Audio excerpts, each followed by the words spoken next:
just comes from being used to writing quite naturalistic theatre dialogue and to being used to writing conversations and picking up the nuances of different characters' voices. I think you can make writing good dialogue easier for yourself by writing strong characters who have strong voices. So it was really important to make the characters in the film and the way they sound very distinct from each other. And I think that's something you have to do more in theatre. You have to make their voices more distinct, whereas I think in cinema, the way you shoot someone, the way the actor embodies the character so much more physically and really inhabits the world of the film when you see it on the screen at least, that comes a lot more naturally. But I think if you combine the two, then that might help craft some good dialogue. And I think like subtext and what's being unsaid is such a crucial tool in a writer's kit. And in Breakwater especially, it is a film about wanting to reach out, wanting to put that hand across the table, wanting to embrace someone, to kiss someone, and plucking up the tenacity and the courage to do it. And so I think people never mean what they say, and there's a lot of that in Breakwater.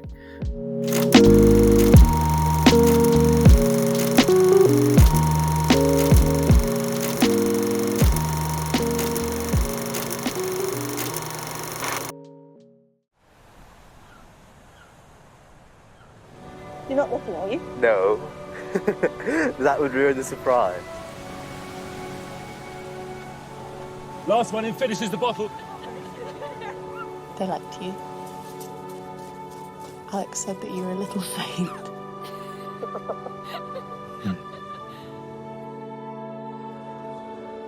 Can I help you? He's one very rotten apple. Don't joke about it, Pete. Last Christmas, his wife sadly died. I've seen you fishing. I have a permit. Could I come with you next time? And I'd like to try it. Or just watch. You ready? Watch me. Don't pretend you don't already know. I don't. Nobody would tell me anything, not even Lucy. Would you look at that? Fiddly whiting. I didn't want to expose you to it.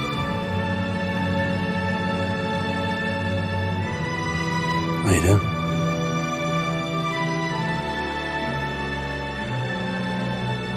Ryan?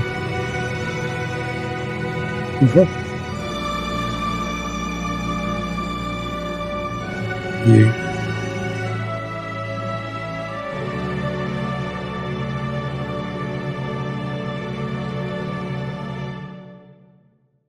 Today, Max Morgan of the astonishing film Breakwater, which is premiering at the Raindance Film Festival on 24 June. Max, how are you today? I'm really well, thank you, Ben. I'm thrilled to be here. I really enjoyed listening to some of the other episodes of the podcast. So looking forward to this.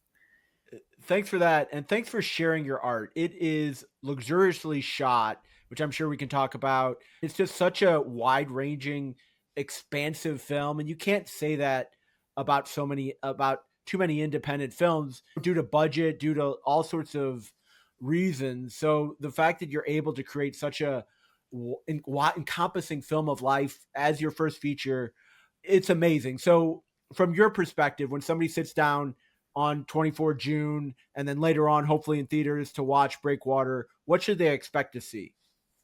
Yeah, I don't want to give too much away in terms of plot, but it's a psychological drama about a connection between two characters, a university student, Otto, and an older retired angler on the east coast of England called John. And it's about how their lives come together, collide through happenstance, and fuse irreversibly. And thematically, it's about how we grieve, how we connect, and how we move through the space together. It is astonishing. So how did you get to that level? So it's your first feature. You've worked in theater, you've worked on short films. What got you to making such an ambitious film? Do you think, looking back, was it just like a culmination of decisions? Was it just like continuing to work at it when challenges came? Have you reflected on that process and what you took away from it? It's funny you describe it as ambitious in some ways. I don't think that's ever a term that we've ever really applied to the film itself. I think when we were going into making the film, Jemima and I Jemima Chen, my producing partner, we were going in with a lot of naivety, but I think that was really important in making it happen. And for us, it's always been seeing about how much we can get away with on such a tight budget and given the kind of like resources we had at hand. When it comes to getting into the mode of making Breakwater, it was actually, rather than just being the first feature film I've made, it's the first film chronologically that I ever shot. So wow. I didn't make any shorts before that, and I've since gone on to make a couple of different shorts. And like you said, I had quite a lot of theatre work, so that definitely taught me a lot about how to deal with the creative side of things. But I remember being on the first day of Breakwater and like shouting action on the very first shot, and then after we could cut, like Evan, the director of photography, leant back over his shoulder, looked over the camera and went, "Max, you don't need to say that. That's the first AD's job." So it really was like a massive learning curve for me as well at the time. But I'd always wanted to make films like growing up. So I was always like playing around with cameras, filming landscapes, writing short screenplays, reviews, that kind of thing, but it was very private. And then when I went to university, I did lots of theatre and so picked up a lot of the creative skills that way, as I said. And also simultaneously, I started to work on like high-end TV sets that were in the city that I was studying in Oxford at the time. So I got really great exposure to these huge sets and how they operated from a very low level. So I was like running or working in the locations department. And at that time, I started to meet people at the university who were making films and start to help out. So I had this kind of like great double exposure in the build up to Breakwater. But it was still very much the first film project that I led on. Yeah. Do you feel that, because you've won awards for screenwriting, do you feel that like that has been like your safety net in a way, in that you know that you're bringing quality material to the project? Like you knew that for the most part, like you were confident in the script that you had written, that maybe learning things about action and cut, you can learn, but you can't really fake like a great script, right? That's not something you can just like fake through. And you had confidence that you knew you had the goods in terms of the writing of the film.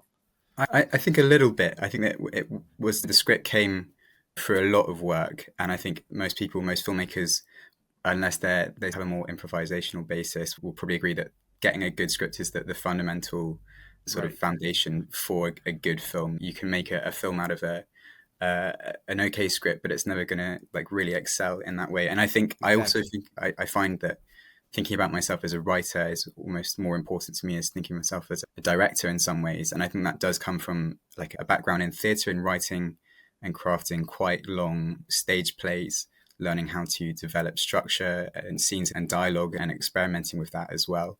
And for Breakwater, it's very kind of you to say it's a good script. It really meant a lot to get it right going in because of the limited resources we had around it at the time.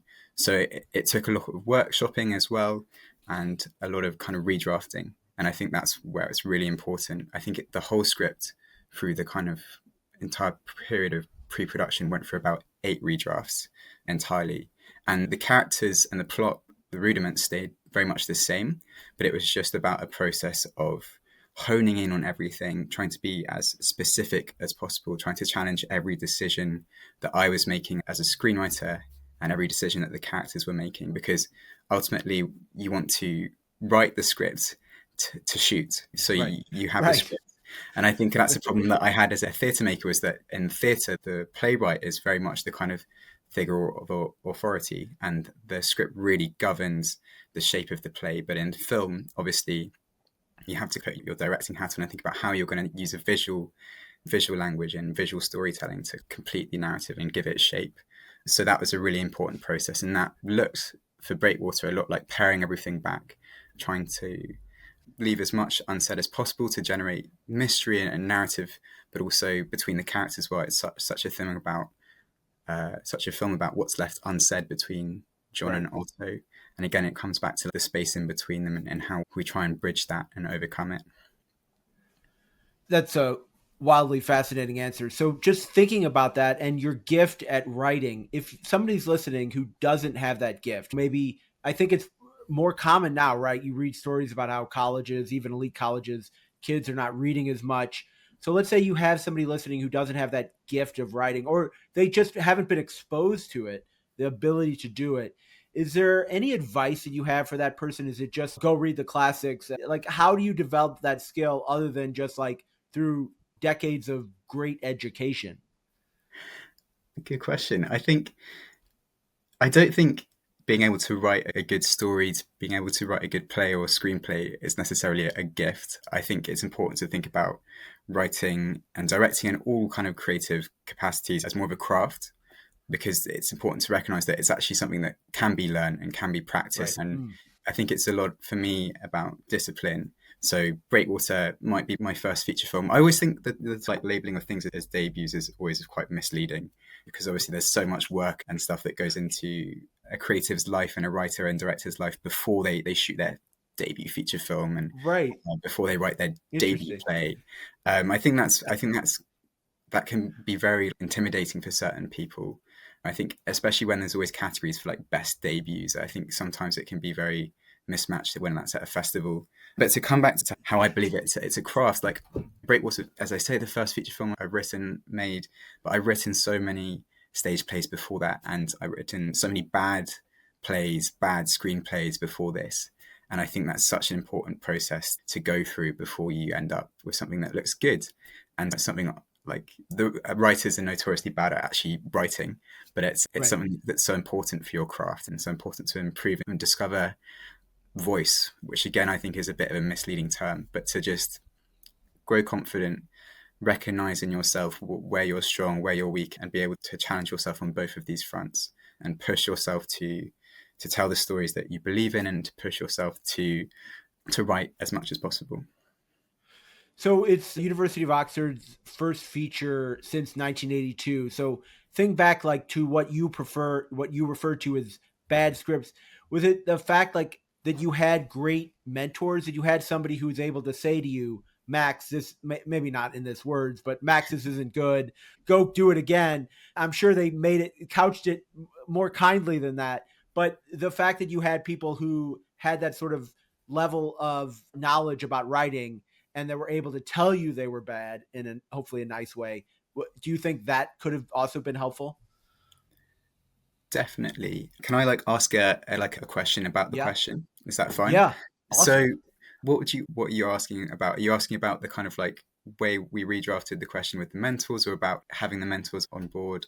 You referred to a lot of stuff that you did, bad playwright, bad scripts. How did the notion of bad come from? It had to come from somebody that you trusted, right? If somebody's opinion is shitty and they're like, oh, I don't like this, then who cares? That doesn't matter. It had to come from a trusted source that said that it's not good. And so I assume that might have been school, that might have been somebody who, was financing the play. Somebody that you trusted said that to you. And so how do you develop the difference between good and bad in a script if you are just a new writer? Yeah. So I never studied writing. I've never been to school for writing. I studied literature. So I read a lot, and I wrote a lot of essays, which people told me were pretty bad. So I've got that kind of feedback from tutors and stuff. And when it comes to theatre, it's all like Breakwater, and every creative project I've made up to this point, it's all been funded through funding bodies or self-funded in some capacity. And I've never had I think if anyone tells you as a piece of feedback that something is straight up bad, then they're really awful at giving notes. Right, because right, nothing's exactly. going to be categorically bad. There's always going to be something to take from a script or a draft of a script that's inherently good or has potential. So I think that if someone is giving you notes like that, you need to tell them to stop giving you notes, and you need to ditch them a little bit. I think the way I learned what worked and what didn't work was I talk a lot about theatre. It's not an intention of mine on this podcast, but it was really important for me is to put a play that you write and you put on with some friends, even if it's in a small 80-person theatre or even smaller. You're putting work out there, you're generating responses to it, and you're seeing how the audience reacts, and you're seeing it performed, and you're thinking, okay, this bit was a little slow. Oh, that was maybe a bit too much dialogue in this part. This character explained themselves too much here. And so you're constantly self-analysing. And I think the redrafting process, you're being critical in that. But sometimes it gets to a point where, as you say, you can't see the wood for the trees. Right. You need someone else to come in and give you a few guiding pointers. And that can really open things up for you. And so when it came to the script for Breakwater, I had Jemima, who was a really important note giver, really great note giver for me. But also, as you mentioned, I had Andy Patton and Mike Hoffman, who are two of the people who made the original Oxford feature film, which is called Privilege in 1982, and that kickstarted like Hugh Grant's career. It's the first film appearance of his, and Rachel Porter scored it. So it's a really fantastic film you can find on YouTube, etc. But these guys are now like industry titans, and they're both fantastic writers in their own right. And so they really cracked open parts of the script for me in ways that I could have never foreseen. And they gave really brilliant notes that really helped me with the redrafting of the script of Breakwater. But at the same time, taking notes with the film and taking notes in general is also something that I've learned to do and always take with a pinch of salt. And it's always important to trust your instincts at the same time. So just as much as when someone's telling you something's incredibly bad, if someone's telling you something's good or that you should change something, right, you've got the other way, yeah. challenge. Yeah, exactly. You've got to challenge that value judgment as well. And I think as independent filmmakers and people you've had on the podcast and people who are also at Raindance, I'm sure like a lot of it will be self-propelled. It's not normally studio backed when we're making films like this. And I think we have a lot more creative freedom and ability to really govern our stories and control the direction which they're going in, which is really lovely. And one of the most important things about independent film. I promise I'll let you off on writing after this question, Max. But the dialogue in the film is tremendous, and it really carries the day, right? There's so many relationship conversations between peers, older men, older women, younger, like just across the spectrum. How was that so authentic? Like, how did you create so many scenes that seemed like authentic conversations and didn't seem fake or stilted or in any way it doesn't let down the film? And the film is really dependent on that. There's so many little scenes of characters discussing things, and it really was dependent on the film's dependent on that. So how did you come up with that, the truth, the veracity with the dialogue? Gosh, I want to like self-censor here because I'm going to talk about writing for the stage again and just writing lots, because I really didn't mean to come on and do this, but it seems to be what's happening. But essentially, I think it just comes from writing quite naturalistic theatre dialogue and being used to writing conversations and picking up the nuances of different characters' voices. I think you can make writing good dialogue easier for yourself by writing strong characters who have strong voices. So it was really important to make the characters in the film and the way they sound very distinct from each other. And I think that's something you have to do more in theatre. You have to make their voices more distinct. Whereas I think in cinema, the way you shoot someone, the way the actor embodies the character so much more physically and really inhabits the world of the film when you see it on screen, at least, that comes a lot more naturally. But I think if you combine the two, that might help a little bit, help craft some good dialogue. And I think as we said earlier, like subtext and what's being unsaid is such a crucial tool in a writer's kit. And in Breakwater especially, it is a film about wanting to reach out, wanting to put that hand across the table, wanting to embrace someone, to kiss someone, and plucking up the tenacity and the courage to do it. And so I think people never mean what they say. And there's a lot of that in Breakwater. And there's so much that they wish they could say. These characters, Otto, John, Matt, Lucy, that's really important recurring theme in the film. But also I think kudos to the actors as well. They perform those scenes so beautifully. And they are, apart from Sean and Will, all theatre actors as well. So I think this was many of their first time on a film set.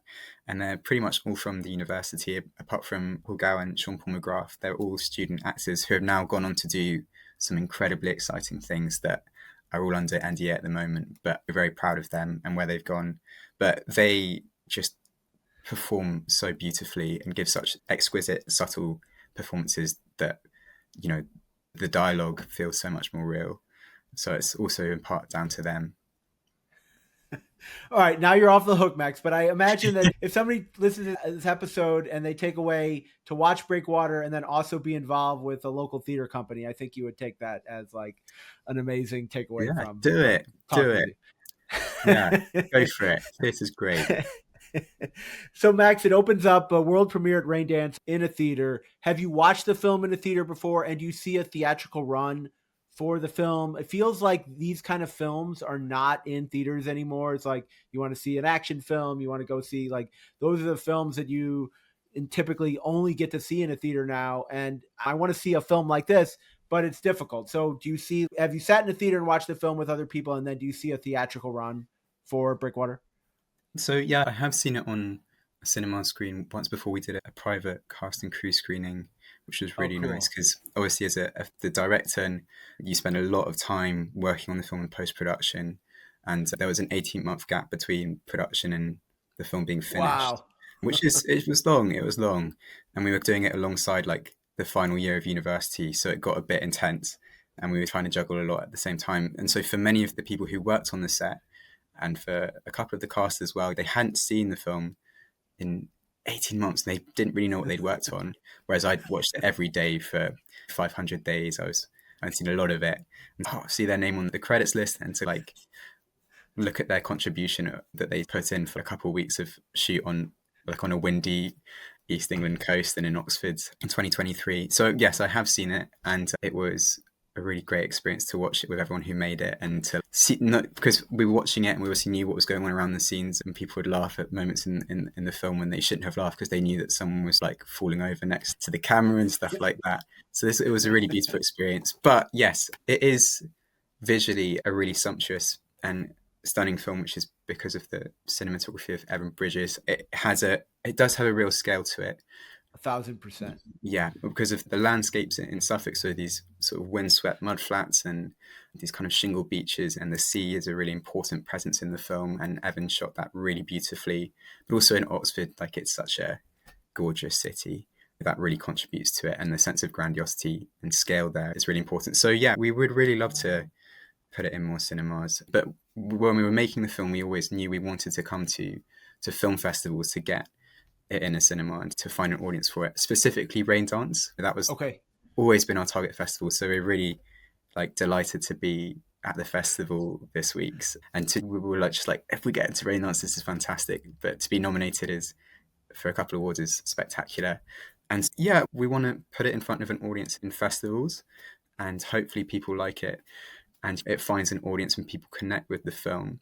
And in turn, I think what's beautiful about these festivals like Raindance is that, like, the people who go love film. But I think we're hoping that if people connect with it, then we can show to distributors, sales agents, that there is like a viewership for this kind of film, because it's not an action film, it's not a blockbuster in any sense. It's quite a quiet, small film, but there are some amazing performances in it, and it's a decent story.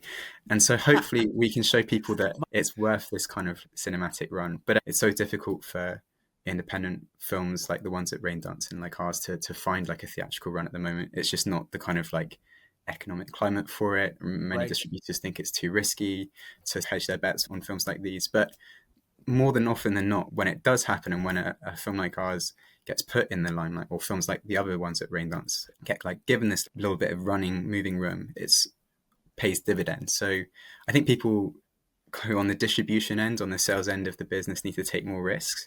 But also the way that audiences and people like you and me can combat this is by showing up at these film festivals, by going to the cinema, proving to people that post-COVID we're still seeing the effects of that people want to see films in cinemas. It's worth putting films on, and it's worth, as audience members, seeking out independent films, being willing to challenge yourself to see something specific and to go and support independent film. And that's how we can bring film back to the cinema. I don't know if have you seen the most recent Mission Impossible? I have not yet. Oh, okay, amazing, love that film. But why I bring that up is because there is a moment before the film even starts, just after the ratings, it's like Tom Cruise straight to camera, like he's very nasal. I think he's got a cold or something. He's breathing. He's quite creaky, but he gives this sort of like direct address where he's like, "Thank you for watching this in a cinema. This is how we want it to be seen. This is how it's intended, like from the bottom of my heart." And you're like welling up because he means it so much. But it is so important because it supports the industry, it supports the people who make the films, and also just the scale of that film and the scale of so many beautiful independent films is nuts. Like, you have to see these crazy stunts and action sequences in a cinema. You have to see them in IMAX, and you have to see the like gorgeous, subtle acting of these characters, and Tom Cruise in a shower on a big screen. And that's really important. And yeah, I was like, yes, I'm so glad I'm here. Thank you, Tom, for putting in this amazing performance. Thank you for making this film. And yeah, we should be here. This is how it's meant to be experienced, seen, and felt. So yeah, go to the cinema. I'm sure anyone who listens to this podcast knows that already, but do it more. Max, how do you think he's insured? Like, how do you think they find insurance for that man? There's no way, right? Like, he has to be self-insured. I half think that he's gonna die sometime on it'll be like cinema, right? When you watch Final Reckoning, you think if he slips up, he's gone. I don't know how they insure him, but it's going to be a hell of a lot of money. I mean, the stunts are so good because it looks they're real. So you're like, there's so much danger behind them. Like, he jumps out. It's not like this. You find it on YouTube. He jumps out of the plane with his parachute on fire. There's so much nail-biting stuff in it. I don't know. It must be. And there's no way the director can call for that, right? I need you to do this. Like, it has to be almost like you just close your eyes and hope he doesn't die. It's for him. He absolutely loves it. He's a badger for it. I think it would probably be quite apt if, God forbid, that he did die. Like, he'd probably be happy about it, doing what he loves. So one of the interesting things, I think a lot of it was filmed in Britain. You mentioned that you wanted specifically to have this film at Raindance. It's up for, I think, the best British, I think it's the most nominated film at Raindance, which is quite an accomplishment. So when you think of a British filmmaker and then you think of yourself perhaps as a British filmmaker, what does that mean to you? And then when you meet other people who are not British, what do you think that entails? What do they think in their mind when you introduce yourself as a British filmmaker? What preconceptions do you think they're gathering about you when you make that introduction? Yeah, this is such a massive question for me. Like, it's something I think about. This is my Roman Empire, like what it means to be British, what it means to be a British film, what makes us British, what makes us English, Welsh, Scottish. Like, how do we differentiate between these sort of like regional, national identities? And I think about it a lot outside of the filmic context, but I think the way I think about it is so massively influenced by British art and the sense of British independent filmmaking, which has historically produced so many amazing filmmakers.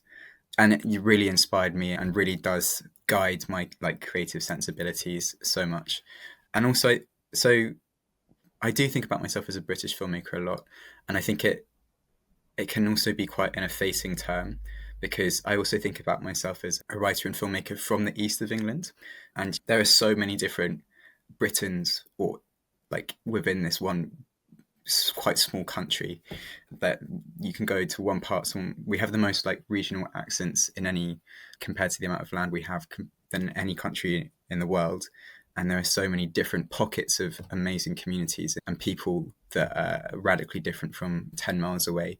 And I think that's something to celebrate and get excited about. So I think it's important that being a British filmmaker also means that you're telling a story that's specific to Britain, but also the place where you're from or where the story is being told. That could be London, but it can also be Cornwall, the Scottish Highlands, Essex, and that's really important. To an outsider, I think I don't really know. I was reading this book called Dark Matter by Michael Winterbottom, who's awesome, one of my favourite British directors who started very independent, has made some bigger films over his career.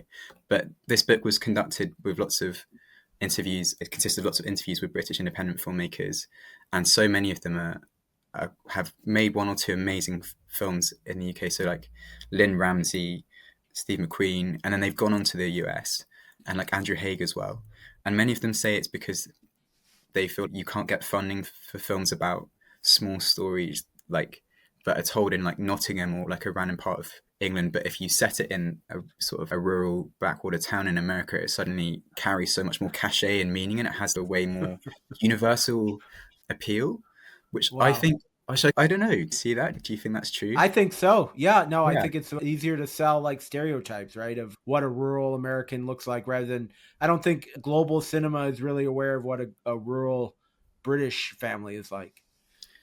Yeah, I think, so I agree. I think they have their right to say that, but I think it's a shame, and I think we need to again, tell more like rural British stories, yes, but more like specific local stories that are about specific communities in Britain to dispel that stereotype maybe, and to get more funding for like random stories about rural backwaters in England as well. So yeah, I'm not sure what being British a British filmmaker means to someone from not from the UK. I can ask you like what makes a film British for you? Yeah, that's a great question. I think it really comes down to setting, right? Like I feel like Yeah. in your film, you really feel the setting of the film and like places that I've seen in Britain. And I don't think I've been to Oxford, but I've been to London. I've seen what it feels like to be in Britain. So that sort of like conjures that up for me. And I think also like that's what makes the question so interesting is that when you show these things, you have to think like most people, internationally may not have been to Britain. So they're relying on stereotypes of what they've Mm, seen in British films to tap into that. And how do you do that when they haven't seen rural Britain? I think that's a challenge. And I think that's one of the benefits of film festivals like Raindance is that they do show these films that aren't necessarily just tapping into the normal stereotypes you might see of London, but you're seeing of different rural areas that expands the reach and it expands the yeah. ability for British filmmakers to tell their individual story rather than just what other people have done.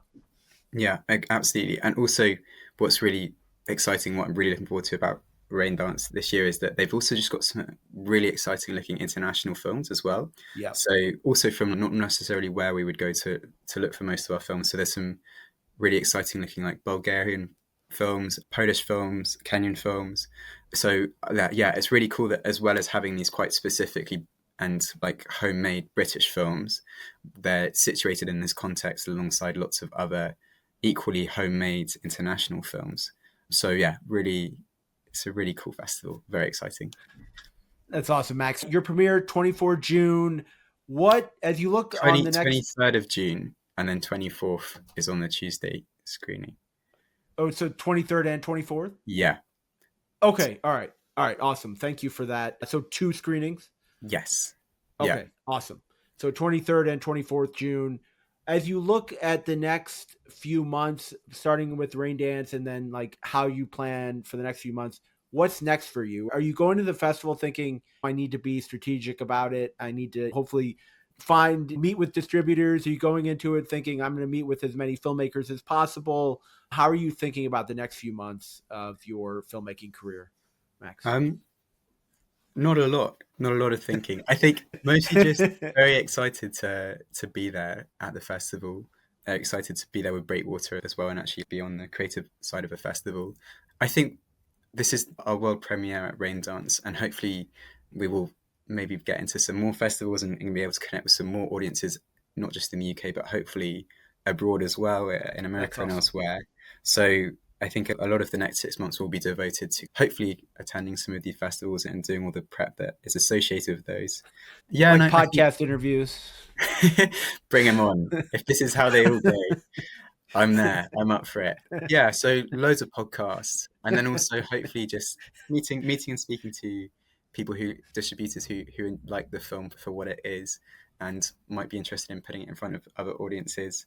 But also, yeah, really excited to connect with lots of other filmmakers at Raindance and beyond, and just using this as a platform to promote Breakwater and the people who are involved in it as well, because there's so many talented people who help make the film, actors, crew, people beyond that. And so hopefully enjoy the experience of being there with them, enjoy their sort of being recognized and acknowledged and their contributions deemed something. But yeah, just to like connect with people, speak to people about the film and their experience of working in the independent film industry.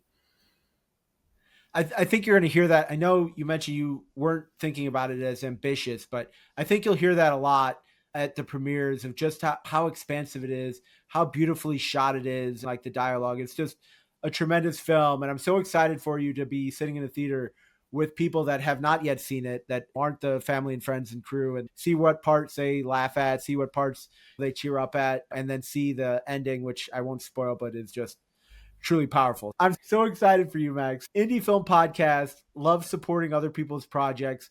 just thinking like you made this film, your debut feature is just outstanding on so many levels. And I think it relied on so many people to make that happen who just were able to give their talents in service of making a beautiful film. So obviously you are a person that highlights and shows love to all sorts of filmmakers that you meet. I know it might be hard to narrow it down to one or two, but is there a film out there that you wish, or filmmaker that you wish more people knew about? Yeah, loads. But I will be narrow about this. I think for Breakwater, at least, the biggest influence there was a Cornish filmmaker called Mark Jenkin, who have you come across his work? I have not yet. Oh, I think if you like Breakwater, then I reckon you'll love Mark Jenkin. But essentially, he's a Cornish filmmaker who just makes these, oh my God, they're so good. These really beautiful, really, to use that word, crafted films on a 60mm Bolex, basically. And they're very low budget, but they have a big audience. Not his first feature film, but his sort of most notorious feature film called Bait is about like a Cornish fisherman who grapples with like gentrification there. And then his second one is this kind of like folk horror film called Ennismain about this sort of enchanted island. And so the effect of so he shoots these on these 60mm Bolexes, and they're like static 8-second shots because it's like that's how long you hand cranked, and it's all hand processed film by him. And so he's involved in along every second of the way, and he also dubs his own sound and comes up with his own score, and he like live mixes, so it's these eerie kind of like atmospheric soundtracks, and they're so haunting and so inspiring, and like the character and the setting of Bait really were really a big touchstone for me with Breakwater. I think he's going to come into the limelight a bit more because he's just shot this. He's already quite established, but shot this film called The Rose of Nevada that's starring George McKay and Callum Turner about a ghost ship, which is really cool. So very excited for that. And then the other person I'd like to spotlight a little bit is also having a lot of success at the moment, but it's a producer called Sarah Brocklehurst. So I think producers don't get so much of their acknowledgement or acclaim or the love, but especially with Breakwater, like Jemima works like so hard in getting it made, and it wouldn't have been made without her. We're like partners in crime with it. But Sarah Brocklehurst was a major inspiration for us in making Breakwater as well, because she produced this very micro budget short film called Black Pond, which was the directorial debut of Will Sharp, who you might know from like The White Lotus and Flowers and amazing other stuff, and Tom Kingsley. And yeah, they made it on a micro budget. It got into Raindance. It won a couple of awards, and it was like nominated at the BAFTAs, like underdog, the definition of underdog. And it really inspired us to make the film, apply to Raindance. But also Sarah's gone on to make some amazing films, most recently The Outrun with Saoirse Ronan, which is such a beautiful film. And I really love the way she works and the people she works with. So really excited about her next film, which is written by Miriam Batty and directed by Molly Manor. So Miriam's like a huge theatre writer, fringe theatre writer, and she's now turned to screen. So she did some Succession as well. But yeah, I really love both of those sort of filmmakers and would love to emulate their work and their careers in some respect. But yeah, those are just two amongst many others who deserve more recognition. What an amazing answer for a man with an amazing film. Breakwater world premiere at Raindance 23rd and 24th June. It's been fantastic discussion about maybe you think too much writing, but I think it's critical to the success of Breakwater is just the dialogue and the script behind it. And just like your thoughtfulness of just what you've been through and how you were able to create such a beautiful piece of art. And you're able to share the how-to on the podcast. So, Max, thank you so much for talking with me. This has been delightful and very educational conversation for me. And hopefully listeners. Yeah, thank you so much, Ben.